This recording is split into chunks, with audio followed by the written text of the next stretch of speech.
You're listening to a Comics XF podcast. X-Men. Get it!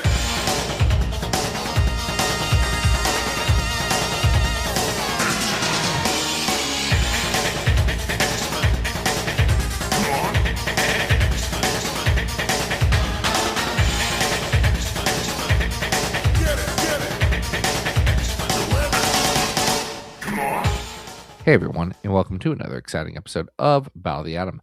This is your weekly X-Men podcast where we rank every story from A to Z.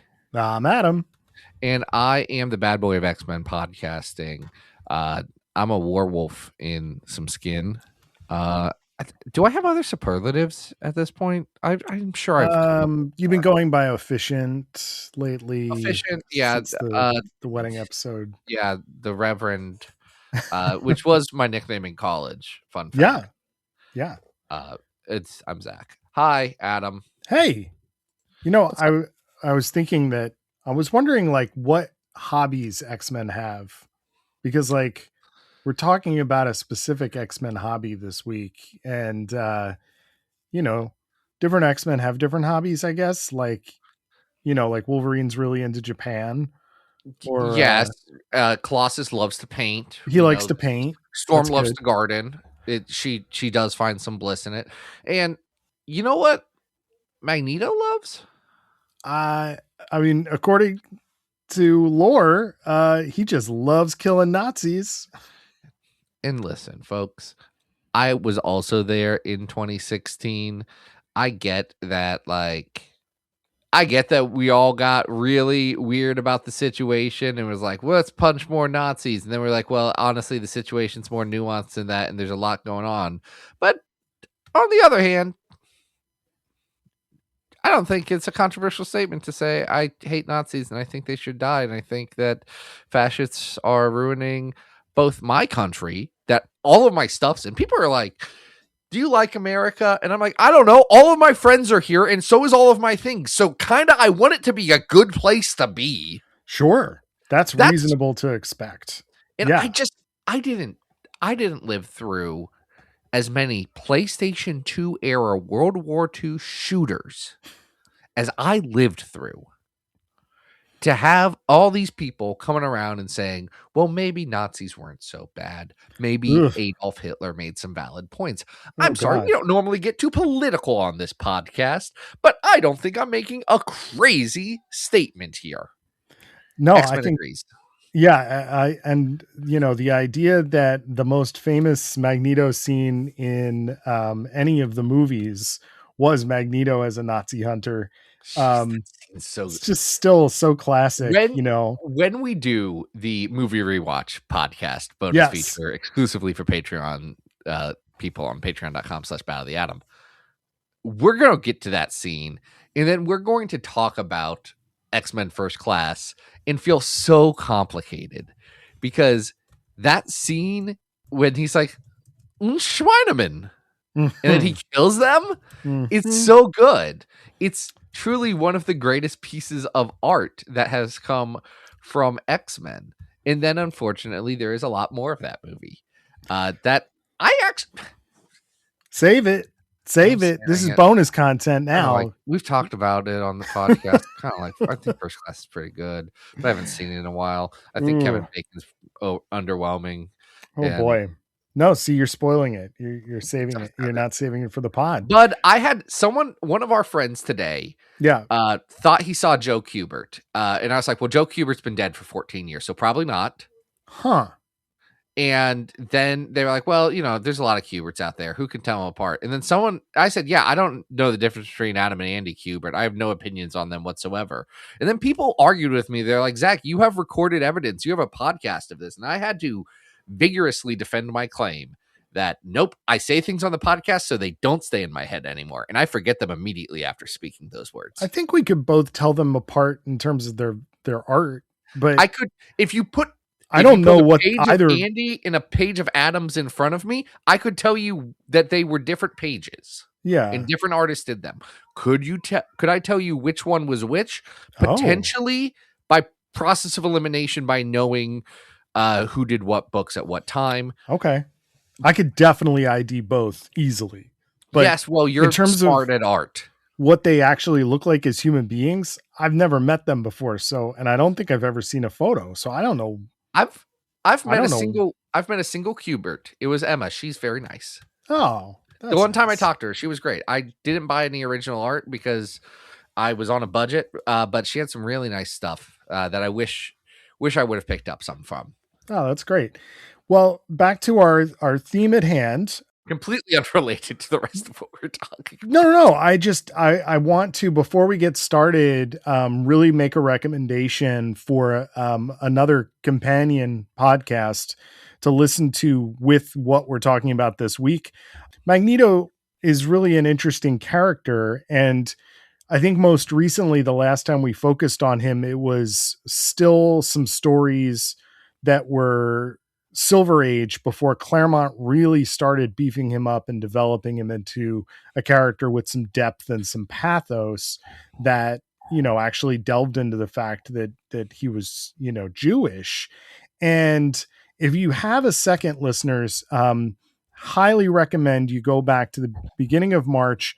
There is an episode of Explain the X-Men that J.M. Miles did with Asher Elbine called The Evolution of Magneto, which traces that publishing history. Now, we obviously don't go that in depth with this stuff, but it really does a great job of distilling how the character became the character that we all know today, from the Silver Age goofy Doctor Doom screaming into the heavens kind of thing that he was at the beginning. And we're going to see sort of the after effects and a little bit of that transition in what it is that we're talking about today. But we are going to start with an issue of Uncanny X-Force. Now, Zach, I believe we are starting with this because of a request. This comes to us from Patreon supporter Robert. If you want to be like Robert, you can go to patreon.com/BatOfTheAtom. Reach deep down into your hearts and pocketbooks and toss a couple of coins into our coffers. At the $5 a month level, which, spoiler alert, it's the only level. At the $5 a month level, you get to give us a suggestion for an entire episode that we will bespoke create from your idea. If you stay on, you may be participating in some of the You Pick'ems, where you give us some additional suggestions of like, hey, this could be a fun episode. What do other people think? Can we pick them? Or maybe you stay on for a year. You're going to get to double dip right there. You're going to get that chip. You're going to get to dip it into your ice cream, and then boom, double dipped right there. So you've got so We're much. combining the chip and the ice cream for double dip now. The ice cream for the double dip now. I love it. It's a savory ice cream, which is a rare breed. Yeah. Thanks, Robert. You're great, and we're so glad to talk about this. Now, I think this is interesting, Adam, because we covered stories all around this way back at the start of the podcast. In fact, when we did the Dark Angel saga, which was within our first 5 episodes, we explicitly carved out this issue from that because we were like, this is standalone enough that it doesn't fit with everything, or it deserves its own moment. Yes. And it's wild how 8 years later that moment has come to fruition. Yes. So what we're talking about here is Uncanny X-Force number 9. This is written by Rick Remender. It is penciled and inked by Billy Tan with colors by Dean White. And this is a standalone issue taking place really right before Dark Angel saga starts up. And it's an interesting character piece because Magneto has discovered that Uncanny X-Force exists, that Cyclops has a kill squad. Nope, Cyclops does not have this kill squad. This kill squad is explicitly secret from Cyclops. Who starts this one? Is this just Wolverine? Okay. Wolverine and Psylocke start it after Second Coming because because they say we still need X-Force, but Scott can't know. Got it. Scott has to be pure. Yeah. Of this. But Magneto being Magneto, he's figured out this group exists, and he has a special task for Wolverine. Well, after he gets a special task from Dr. Nemesis, so this throws me off just a little bit about this. Okay. So Dr. Nemesis, we've talked about his history in the past of how he was a Golden Age character that then Roy Thomas brought in to be a Nazi collaborator, which was, Yes. I say a weird choice, but honestly like a nothing choice because no one cared about Dr. Nemesis. It was a weird choice for Matt Fraction to bring him back, but then bring him back as a Nazi hunter? Right, which is not something that actually happened in his publishing history, but is insinuated by Fraction. We've talked about that on the show, right? I mean, he actively hunts Nazis when he first appears. Like I believe his first appearance in Fraction's run is him killing Nazis. So like that Fraction's establishing. Where Fraction got that from, no idea. In fact, I would love to interview Matt Action Fraction just to talk to him about, hey, Matt, what was those weird choices you made in your X-Men? Because I got so many questions. Also, Buck Wild, because like I like 100 other Matt Fraction comics better than his X-Men. Like I legitimately, Matt Fraction's a very large reason why I read comics because I think his Hawkeye is phenomenal. But I have so many questions about so many choices that he makes. Anyway, I have questions because Dr. Nemesis gets information about this Nazi and gives it to Magneto. And it feels like if Magneto needed someone to kill this Nazi, which he does, Dr. Nemesis would have been game. Yeah. He was already doing him a favor. Yeah, it is interesting because Nemesis is just providing his location, Nazi's location. He's not actually. I feel like Dr. Nemesis could very easily do this task and not morally even be thinking twice about murder. So Dr. Nemesis would feel zero guilt about this. No, I mean, he'd probably just put a drop of something in his drink and walk away, because Dr. Nemesis is Dr. Nemesis. But now that Magneto has this individual's location, he does go and reveal himself to X-Force and ask them as a group to go kill this guy. And Wolverine is like, relax, I'll take care of this for you. But not before, like, why can't you do this yourself? So on one hand, I think Remender is doing an interesting character beat because what he's trying to get at is establishing that this is a guy that is so upsetting to Magneto that while he can fight against the concept of, Nazis and fight against all of that, this one individual is so personal to him that it's not even about like getting the guttural satisfaction of revenge. He just needs to know that this person is no longer there.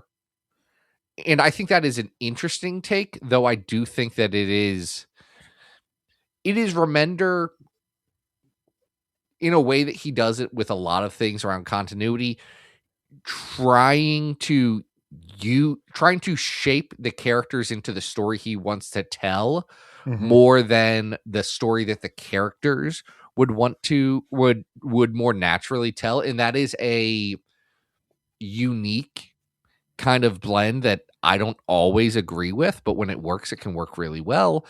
This is one where I'm a little bit mixed on his portrayal of Magneto, but like I get what he's going for, and I'm like, okay, I can, as a one-off story where Magneto is not actually a central character in this plot and not the driving force of it, and it's not about Magneto, I'm okay with that. I am skeptical of the premise. I am also taken out of the story a little bit because Billy Tan has absolutely no idea how to draw Magneto in his helmet. Yeah. Speaking of people that I can't tell the difference between, this is Philip. Oh no, this is Billy Tan. I'm sorry, I just made my own point better. I don't even think Philip Tan and Billy Tan are related. It's a common last name. It's just they were drawing Marvel comics at the same time. Well, Billy has you're right. His face looks insane in that helmet. It's really weird. Like the way that Billy draws it, it's just Magneto's bucket hat really looks gigantic, like comically large on top of his head. And he's giving these puppy dog eyes to Logan. And I don't know, it's a little bit much when we have seen in other stories, and even, one will see today, that Magneto has no compunctions about killing Nazis or going to do it himself. So for what works about this story is that it doesn't tell you what the relationship was or really anything about this individual. It is just that whatever it was is bad enough that Magneto does not want to even lay eyes upon this human again. He is going to ask Wolverine to do it, and Wolverine does. He basically walks in, listens to this guy tell a lovely story of living a second life in Brazil. It is a very old Nazi who, after escaping Germany after the war, moved to Brazil, lied about never being a Nazi, and put the war behind him. He had a full life after that and faced no repercussions for his actions until now. So what this story really is, so it's interesting because on its surface, what this story is Wolverine going and killing a 90-year-old man. Yes. Just in cold blood killing him and making you as the reader sit with, are you okay with that? Yeah. What he's doing something that is intentionally provocative. Mm-hmm. He is making you say, well, look at this. This is the worst thing that a person could be, which is a Nazi. And Rick Remender comes from a punk background. So I do believe that he has strong opinions about what Nazi punks can do. Like that is not in doubt, whether whatever you feel about Rick Remender. I can't imagine that he's like, but it's bad to kill this Nazi. It's supposed to just make you uncomfortable with what Wolverine is doing, which is killing a sad old 90-year-old man. However, he's a Nazi, and like I think the difference between 2010 and 2016 is that we thought that we were past that in 2010, and now it's like, oh well, I guess people haven't changed, so they can die. It's okay. So it does read a little bit weird, a little bit different now that I have read it. Like I read this before. Yeah. Before things got worse. Yeah. I also think that what doesn't work about the ending is the Nazi is telling Wolverine, like, hey, you are my past catching up with me right now. What's going to happen when your past come back to you? And it's like, okay, like not the same thing at all, Rick. Like I know you want to just keep doubling down on this theme throughout this book, right? Because it's like, oh, you killed the Apocalypse clone. It was a child. He didn't. Oh, but yes, like, which was bad. You should not kill babies. I fully agree with Rick Remender's stance of killing that 8-year-old child and shooting him in the head was a negative thing to do. Yeah, just in this particular scenario / comparison, it doesn't add up, because Wolverine, like that's Wolverine has killed a lot of people. Mm-hmm. Wolverine, he's not a Nazi though. No. And again, I get what he's going for. He's being intentionally confrontational with this. Yes. But it does not read. It absolutely does not read now the way that it did when I first read this.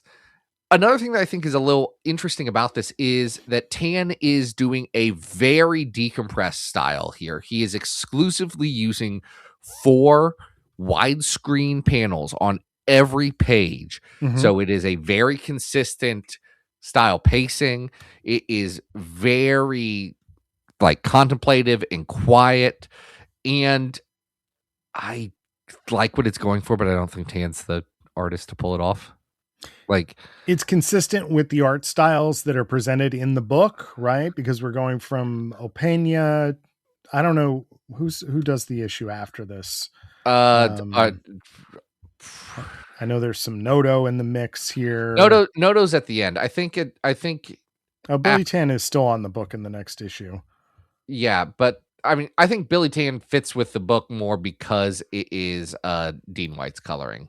Yeah, I like Dean White's coloring makes it look like Opeña, and it makes it look like the Assad Ribic stuff before it. Like it's cohesive.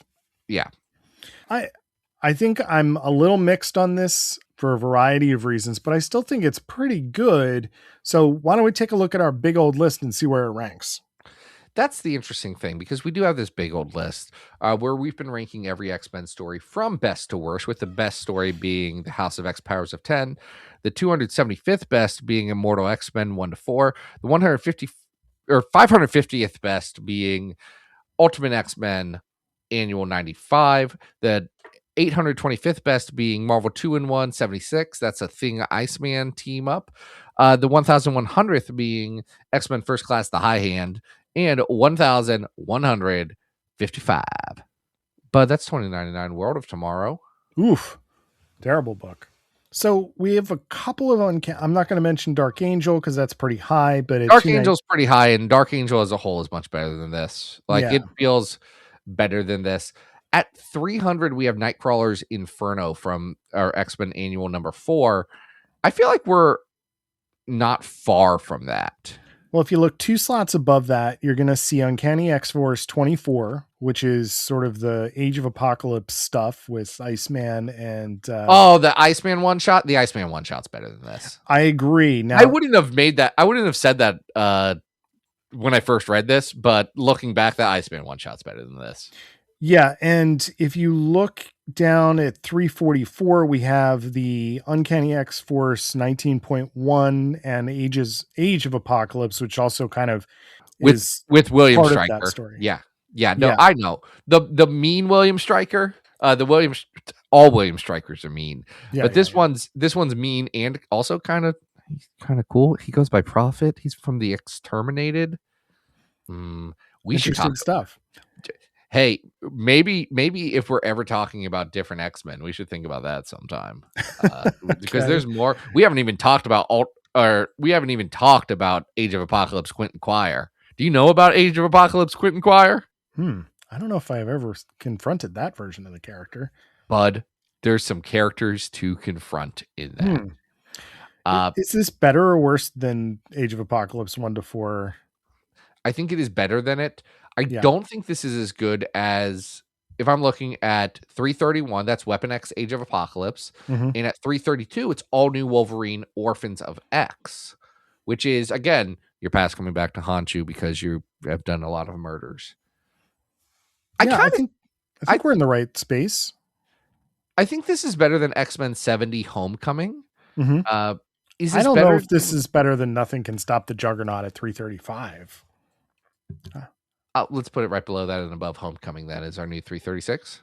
All right, great. So our new 336 is Uncanny X-Force Volume 1, number 9. And interestingly enough, this character that is killed in this particular issue, who goes completely unnamed, random Nazi, is picked up again by one Cullen Bunn in his Magneto series. So we're going to take a look at Magneto number 13 to 17. The first issue here is penciled and inked by Javier Fernandez, and the rest of this has absolutely fantastic art by Gabriel Hernandez Walta and colors by Jordi Belair. So this Magneto book, Cullen Bunn was cooking with it, and it rocks. I feel like if Marvel would have let Cullen Bunn just keep on doing this instead of what they forced Cullen Bunn to do, I think the world would have been a nicer place. Just a precursor to the conversation we're about to have. Listeners who don't remember, because it's been a long time since we ranked the first 3 issues of this series, it's all the way up at 27. It's freaking good. And it's so freaking good. Great.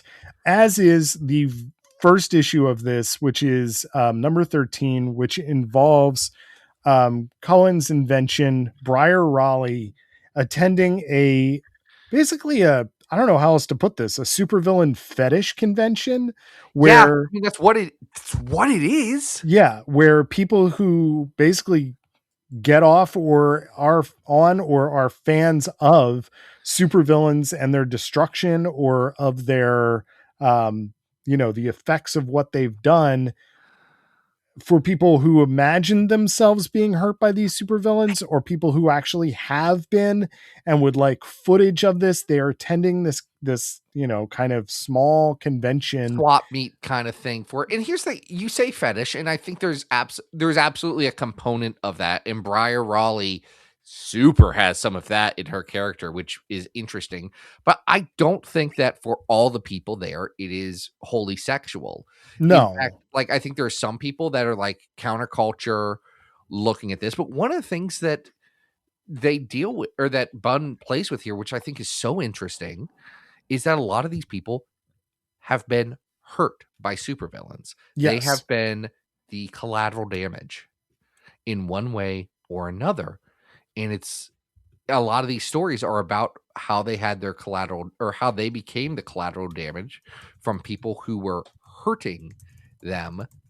And this is their way of processing it. So they're sharing snuff films of superheroes. They're talking about experiences, but they all feel like somewhat important because of it. Like, it's such an interesting psychological thing that is not deeply explored in this book. And it's one of the most interesting ideas that he plays with in his Magneto run.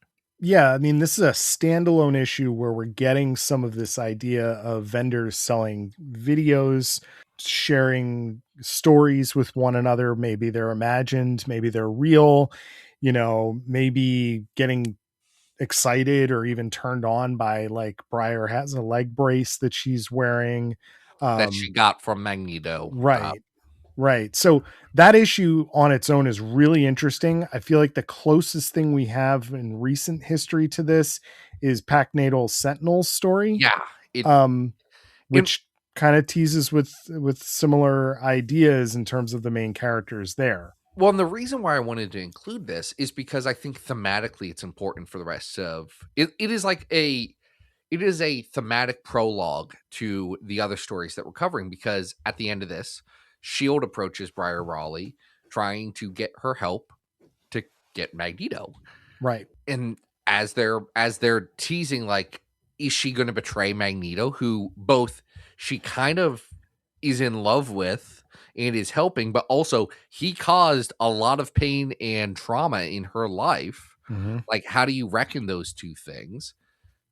And then specifically Magneto, after Axis, where he is on Genosha, on the ruins of Genosha, the additional ruins, so many ruins on Genosha. But specifically in Axis, Red Skull, or Red Onslaught, was using it as mutant concentration. Axis is bad, and we're just dealing with that. But, like, Magneto saw mutant concentration camps on Genosha, and he's mad. Stupid question. That didn't happen yet, right? No, that already happened. That had already happened right before this. So this is directly after Axis. Why do I think, like, Magneto, this volume goes into Axis? The Axis crossover was, like, ended in issue 12 of this series.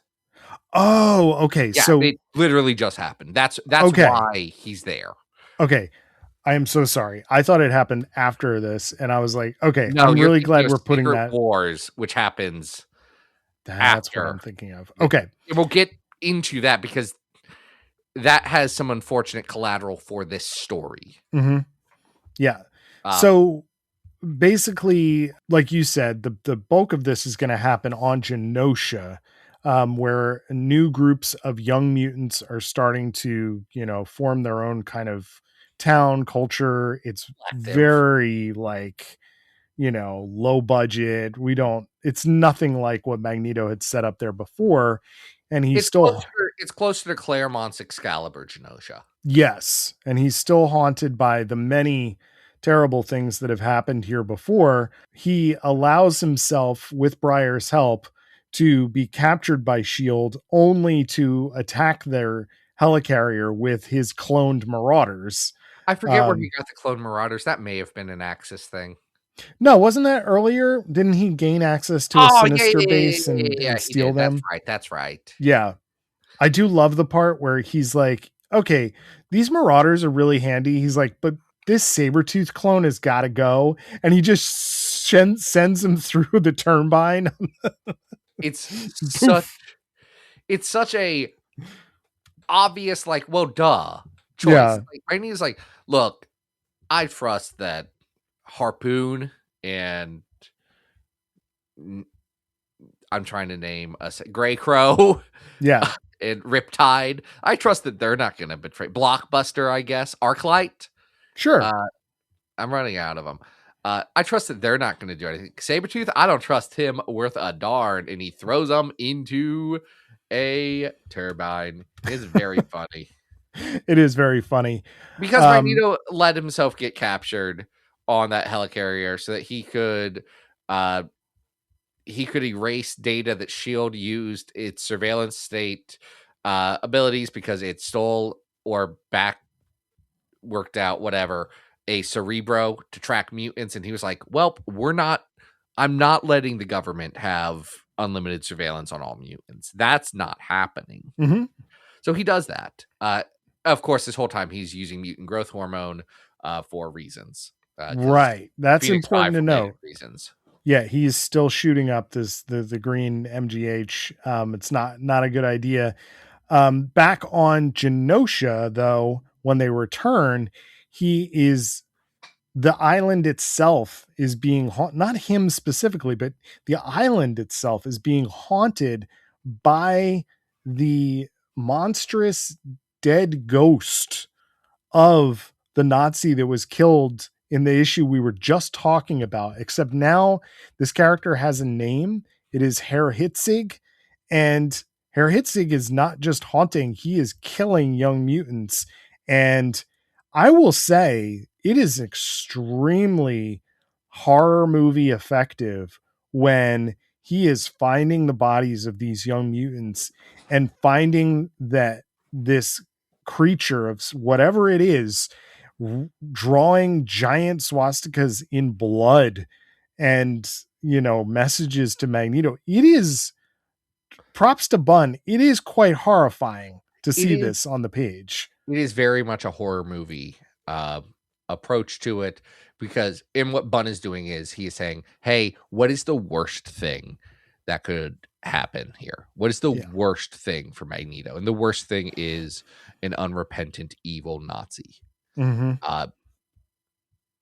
We're giving credit to Bunn. So much credit goes to Gabriel Hernandez-Walta, who I think everyone in the industry knows is a fantastic artist and is like an incredible storyteller and is so moody, and for some reason is on that zombie book with Jeff Lemire for so long, and I don't get it because I don't think it's good, but him and Jeff are friends and they've written great stuff before, so maybe that can happen in the future, who knows.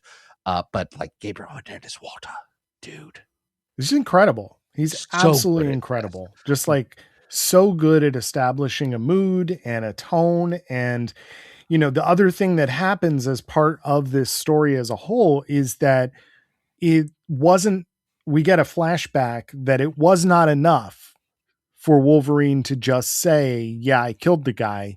He wants to know where he's buried so he can see the remains. And this is what leads to the actual creature that's coming onto the island. And what makes the situation even worse is not only that it is killing people on the island, but that it is ultimately revealed that what this thing is a manifestation of a young mutant's powers to make people's nightmares into a realistic construct, which means that this story ends with Magneto needing to take the life of a child to save the rest of the island. And a young mutant girl. Yes. Like maybe 15. Yes. Like that. Mm-hmm. But she knows that it very much echoes that Bendis Ultimate X-Men story about that teen that wakes up and his power is to kill everyone with pheromone gas or whatever. Right. This girl left society to be away from people, to not hurt them, and she's realizing that it is hurting people. What I do think Bunn does that is interesting is, instead of like, there's a lot of things that he could have made up to be like, this is why Eric is so fixated on this one Nazi. Mm-hmm. But he makes it a point that, like, this really was just some guy who didn't even know that Eric existed. Like, he was just the symbol of the entire regime to Magneto.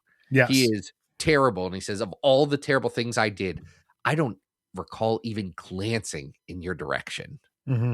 Like, Magneto was just a number to him. Mm-hmm. And it underlines the horror of the Holocaust in a way that, like, any specific, like, oh, I did these bad things to you and people you loved, it makes it so much worse this way. Like, it is truly a haunting and affecting thing. And it is haunting that the only way that Magneto can see a way out of this is by ending someone else's life for the greater good. And that might not be the only way, like, superheroes could come out of this, but it's the only way that Magneto, who is very much going to be pragmatic and utilitarian and saying, this is going to be for the greatest good of the greatest number of people. And it sucks and I hate it, but this is what I have to do.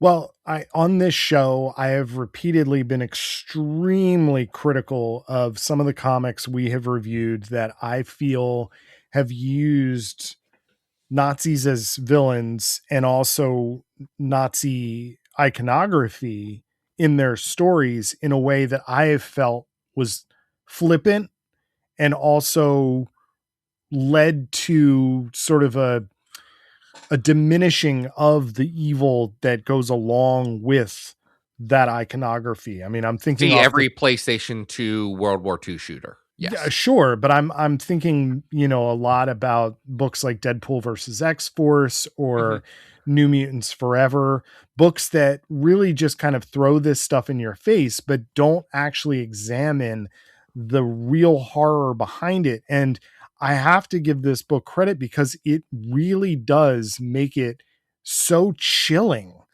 what it is, the psychological effect that this is having on our protagonist, but also doubling down on the fact that Magneto at the end of the day is also a villain and has to do something horrible to help other people. And it's interesting, like setting that up against each other. I just think that Bunn is an artist, a writer who, we've had on the show early in our existence.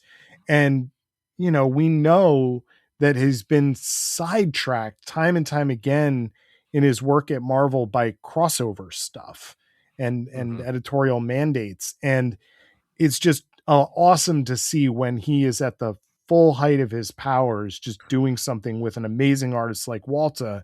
It rips. It's so good. Does. There's a couple of things that I want to add to this before we get on to the ranking. The first being that I do think that, if someone wanted to make an argument about, I don't know if we should be using this iconography or telling stories like this, or that this story is specifically too much for them personally, I could absolutely see that. I think that this is done with enough tact and care to not just make it a Nazis or evil, but like in their scary evil villain, but to make it a personal story that could only work for the character in this way. I think that works really, really well. I also do think that one of the challenges that you run into in this specific book is exactly what you mentioned with Bunn getting railroaded a lot by Marvel, and something he's talked about on this podcast. Mm-hmm. But like, we know from how Secret Wars as an event happened that it was a bit of a sudden jerking, like, oh, we're doing this now. Yes. Which meant that a lot of the stuff that Bunn is building to this for Magneto and for all of this just doesn't really go anywhere. Like, whatever this new Genosha is doesn't become anything. It can't become anything. And that's disappointing, though that's not this story's fault.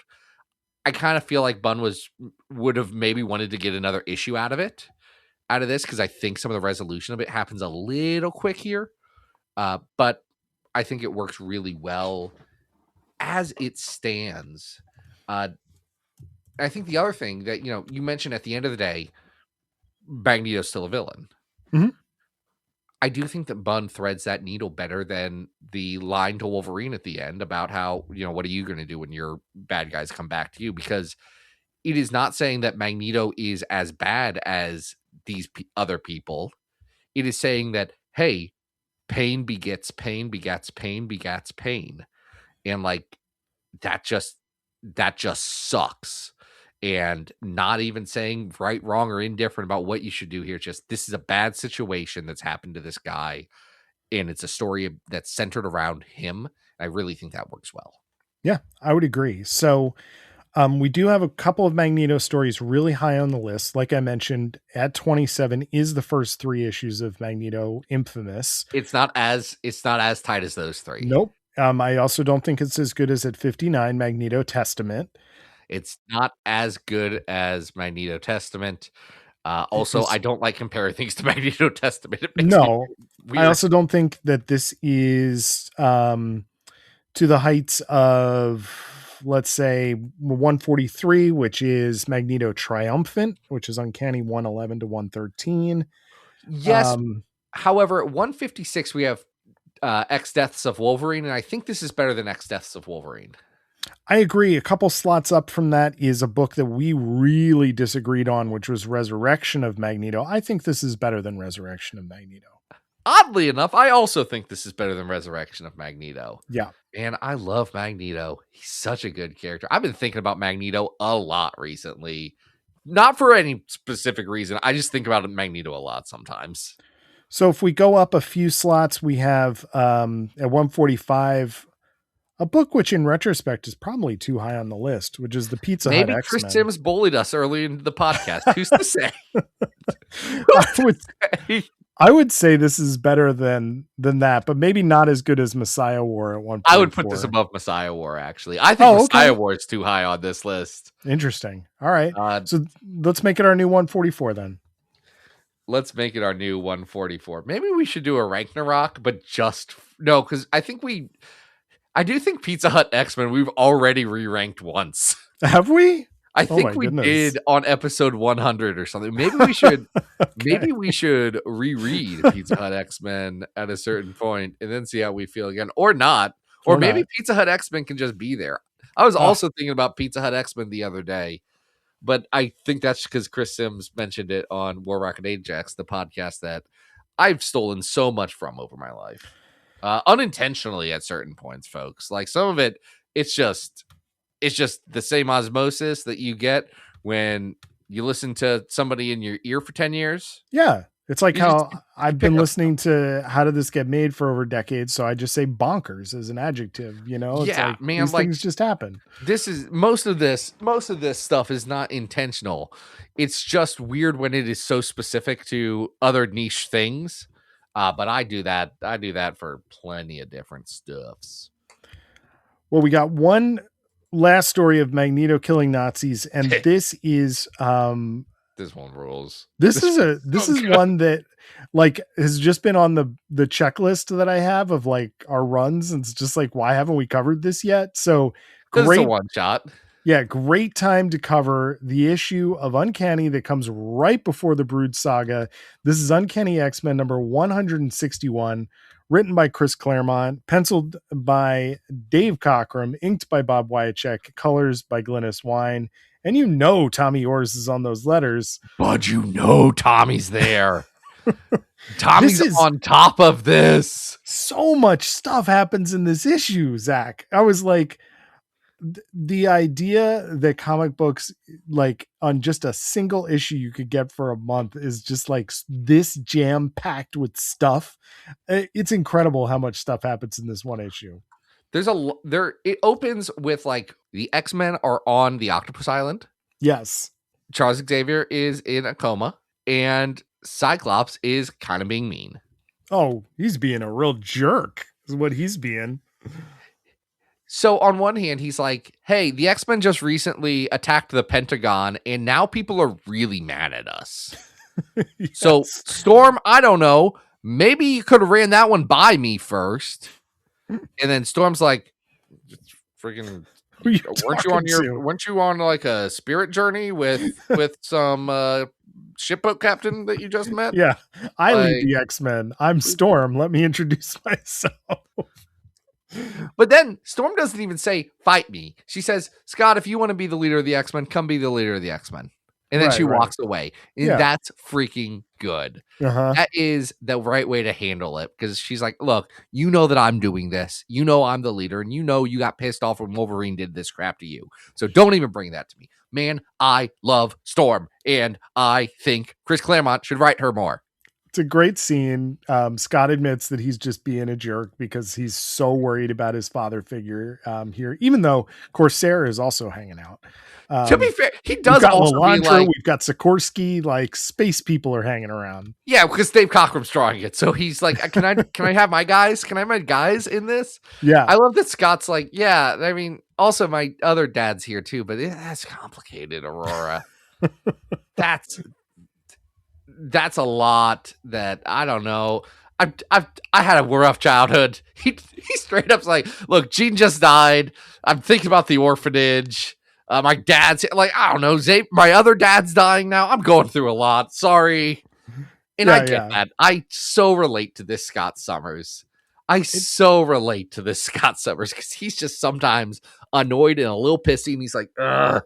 He's going through it. I got a lot of anxiety, man. Yeah. I feel so like while Chuck is laying in this bed, comatose, he is having an elaborate flashback, which is going to fill in the gaps of post fight with Shadow King, where he is traveling to work at a hospital, which is where he is going to work with, and I guess I want to say fall in love, but they don't really fall in love, have a relationship, which they shouldn't have, because you shouldn't have relationships with your patients. So clear. Just want to be so clear about his relationship with Gabby Haller that immediately, the first thought that they have is, we shouldn't do this. So like, Claremont knows. Oh yeah. This is not like an accidental, like, whoopsie daisy. It was the 80s. No, he's like, hey, wouldn't it be weird and messed up if Charles Xavier did this to someone who had survived the Holocaust? Like, hey, Gabby Haller, traumatized, was recently comatose patient of mine. To be fair, he just kind of shows up and then immediately starts hanging out with Gabby Haller and then fixes her right away. So it's not like he had a long-term care relationship with her. She does go into her mind and fight psychic Nazis, which is great. Yeah. Yeah.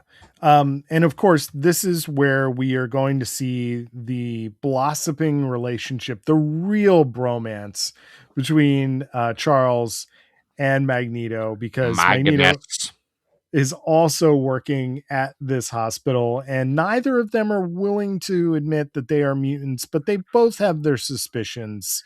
There's a page that is showing like their friendship. Yes. And it is Charles and Gabby Haller and Magnus's heads. And it very much is like, oh, they all love each other in deep, intimate ways. Yes. 100%. Like, I forget at one point, my wife was talking to me about X-Men movies, and I had mentioned how people like ship Charles and Magneto. And I was like, yeah, they love each other. And I said, I want to be so clear. In the comics, like, they don't necessarily have a romantic love for each other. But if you're writing a scene between Magneto and Charles Xavier, and it could not be misconstrued as romantic love, then you've written the scene wrong. Yeah. Yeah. Like, I think that's my line on it, because Marvel's never going to actually make them kiss. Like, that's not ever happening. No, of course not. But, this is definitely an aspect of the relationship that has to be written into it, because it's so just a core part of who they are. And the trust that goes ebbs and flows between the two of them about whether they are being honest with one another and whether they're on the same page in terms of what they think, their mission is. But all of this happiness gets interrupted because Hydra is here. And one of the things I appreciate about this issue is that, unlike in other Marvel eras, there is no mistakes whatsoever that these Hydra are very, very specifically Nazis, want to bring back the Third Reich. Their mission is actually with Baron von Strucker to find a store of gold bars that was hidden here by the Nazis so that they can essentially fund the new version of, The Fourth Reich. Nazi rule. Yeah, Fourth Reich. So I do think that a lot of people have a lot of bad faith takes when it comes to Hydra specifically, because while obviously, yes, they're Nazis, they're also Cobra. Like, they also, in practice, in a lot of stories, are just what Lethal Larry Hama turned into Cobra. Like, they can absolutely serve that purpose. They have done both in, I would say, almost equal measure. Sure. And again, that was a different story in 2010 than 2017, It was most of Secret Empire was just not reading the room. Mm-hmm. A lot of that was just like not understanding what vibes everyone was going through at the time. I'm gonna say that pretty definitively, because as a story, it's mostly anodyne. Like, it's kind of a nothing story. We were just all struggling then. Yeah. Much like how Hydra is struggling to capture Gabby Haller. Yes. But there is no confusion here about they are what out and out Nazis. Yeah, anyone's intentions are, and Magneto is not confused about how he will handle them. So, Strucker tries to go after him with some sort of like magical glove, and The Magneto's Devil like, Claw. The Devil Claw. It's Magneto's like, ha ha ha, you seem to have made this out of metal. Let me crush your hand within so it. Good. Yeah. So good. Because Magneto is so angry about this. This is right after, or this is the first appearance of Magneto after X-Men 150, Magneto Triumphant, where it is Magneto like revealing that, hey, he was in the Holocaust. Yes. Now, interestingly enough, this comic never explicitly says that he's Jewish. It's obviously heavily implied. Right. But that doesn't happen for years and years. Yep. Definitely later. Implied. And this is why I recommended that. Heavily implied. Yes. Yeah. That Explain the X-Men thing will actually go through the publishing history of that, which I find very interesting. But what's great about this is that we're also getting a through line into Magneto's sort of supervillainy, because not only does he take out Hydra, but he steals the gold and flies away. He's like, look, if you got all this Nazi gold, I have volcano bases that I have to start building. I have an asteroid base that I need. I got big plans, Charles. Yeah. And he makes sure to be so clear. He's not a jerk about it. The first thing he does is save Charles and Gabby and get them out after crushing Von Strucker. And then he's like, and now my gold, which it's so, Dave Cockrum, God bless you. But there was a less comical way to draw this very serious thing. I do love that he's just like flying in the air with a giant cube of gold bricks. It's great. The concentration. He then, love this about Magneto, then buries Baron von Strucker in a hole. Yes. Magneto loves putting Nazis in holes. And you know what? More power to him. Yeah. Yeah. He flies away. He doesn't even have a bad relationship with Charles by the end of it. Charles isn't even like that mad that he killed people. He's surprised that Magneto killed a bunch of people. He's more upset that Magnus is leaving. Because Magneto's final words to him is essentially, mutants will not go. What does he say? Mutants will not go meekly to the gas chambers. We will fight and we will win. Yeah. Magnus, no! But he, and then he gets his energy gets redirected to Gabby. And then this all helps him wake up from his coma. And then Deathbird shows up and abducts them and gives them to the Brood. So insane that Dave Cockrum on the very last page of this that Dave Cockrum homages X-Men #1. Yeah. That I saw that. I was like, no way, Dave. Did you really just pull that off? You're wild for that one. Man, it's such a fun classic issue of the book, and I really enjoy it. It's Claremont figuring out, okay, I kind of like the idea of this Magneto, like him being the antagonist for the X-Men. How do I make that really make sense? And I think it does a good job of like, that's his thesis is we're not going to be quiet about it. You really think we just sit here and take it? Right. And look, I don't think Magneto was right to hold the world hostage with nuclear weapons. I don't think anyone's saying that. I do think the fact that House of X #1 Cyclops can essentially make this speech and everyone's like, yeah, you're right. Yeah, what are you going to do about it? Which speaks a lot about how our politic as a people have changed over this time. It's fascinating.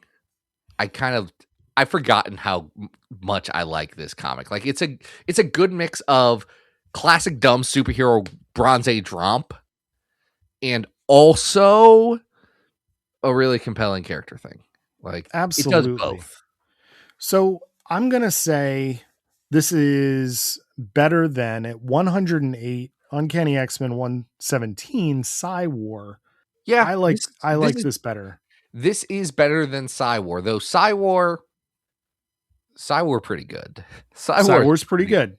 Psy-War's pretty good. And I don't think this is still just a prelude to the Brood saga, which we have at number 34.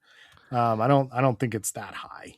It's between those. Like like I don't think this is as good as like at 44 as the Trial of Magneto. Like this is not as good as Trial of Magneto.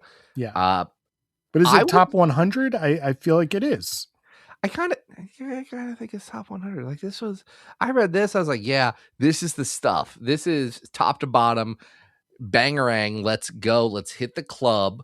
Let's. How about this? Better or worse than Madripoor Nights at 87? It's better than Madripoor Nights. It is better than Madripoor Nights. I'm going to ask you this because I'm going to say this out loud and I'm not going to be sure how I feel about it. Is this better or worse than Magneto Testament at 59? I think it's better. It's better than Magneto. It is. Magneto Testament is an excellent story and it's a very moving story. And it even served as an educational publication for students, but I just think this is classic X-Men in so many ways of what we love about this book. I'm looking at Trial of Magneto is at 44. Yeah, it's not that high. Generation X 1 through 3 is at 46. Havoc and Wolverine Meltdown is at 45. I kind of think both of those are better than. I kind of like both of those better, but it's probably better than the Mike Allred Dupe one shot at 47. That's just such a weird thing to have to compare this to. I know. Yeah, it is. Right below that is New Mutants, Dead Souls, and Age of X-Man, Prisoner X. So just to tell you, look, regular people may not understand that is incredibly high praise from me. But the ones who know that I absolutely adore those. I have an Adam Gorham Magic right over there. It's a really, really fun thing. I love it. I love that stuff. This is good. Magneto's great, and he's so good, and I love him. And they're gonna make movies, and Magneto's gonna be in them again, and they're gonna try and do something that's not Magneto. And I'm not gonna like it because they're not gonna give me Magneto, and I already have Magneto at home. I have two good Magnetos. I have a Fassbender Magneto. I've got a McKellen Magneto. They're great. I don't need more Magnetos. I've done all the Magnetos I need, but I still want more Magneto. I think Magneto should fight people. I think people are afraid to do anything with Magneto because here's the thing. the real only problem that with Magneto is that he was trying to be a supremacist for a little while, and he got over that. We all have bad days. Yeah. Decades. Well, I'm glad that we got a chance to talk about these stories. I feel like there were some good ones. That's probably the highest we've ranked a book in a really long time. It's been a spell since we Yeah. broke that top hundo. Yeah. And honestly, I think there's a couple of things at the top hundo that maybe are overrated by us, but isn't that the nature of this game? It's okay. But we got to thank Robert. Robert, constantly thanking you every month. You're the best. We appreciate you, Robert, so much. Do you know who else I appreciate? Who? Everyone on our podcast Patreon. If you are a podcast Patreon patron, you're awesome. If you're just a listener, also awesome in different, less fiscally solvent ways. That's just the nature of the beast. It's okay. I'm not mad about it. It's just that, you don't give us $5 a month, so you get thanked slightly less. Yes, but think about it, because you could have a show. You could have an episode. You have an episode. You can double dip. You got so many things. When we finally do that movie bonus content stuff, you get a whole extra vibe of this podcast coming at you. So cool, man. Someday I'll be less busy and we'll do this. It's not even recording the podcast part. It's finding time to watch a movie once a month. That sounds daunting. We'll get it done. Okay. I can definitely do that. I know you can, but I don't travel like you do. Yes, like we live different experiences. We live different lives. In fact, all I do, Adam, is dream of visions of different worlds where I would have enough time to do a movie podcast like I've been talking about for 3 to 4 months. It's true. I will say, and speaking of me having some time on my hands, I did want to plug that I have been invited on and will be a guest appearing on the X-Men Horoscopes podcast. I'm not sure exactly when that's coming out, but I'm recording this in a few days before this episode of our show comes out. So stay tuned for info on that. You can always follow Adam Rec on Blue Sky and Instagram. And Zach, you can never try and find me. I'm asking you so explicitly. Don't try and find me unless you want to invite me onto a podcast, in which case, I'm going to be honest, I'll probably say no. Just because I am busy. But you could try, but you should probably go through me to find him. No, wait, no, you are no. What? No, hold on, no. They do not need to answer your riddle 3. They said don't find you. You said don't find you. So, but then you said invite me on your show. But then you'll say no. What I'm saying is the only reason to find me is if you're going to invite me onto a podcast. So I feel like I'm invited to podcasts and then I can politely decline. I see how this could work. That's what I want. But I do not need them going through your troll bridge situation that you're trying to set up around me. Adam's trying to gatekeep, gaslight, and girl boss everyone from inviting me onto podcasts. And that's just so rough, buddy. I feel like you're talking about a different dimension, a different reality right now, Zach, what are we talking about next week?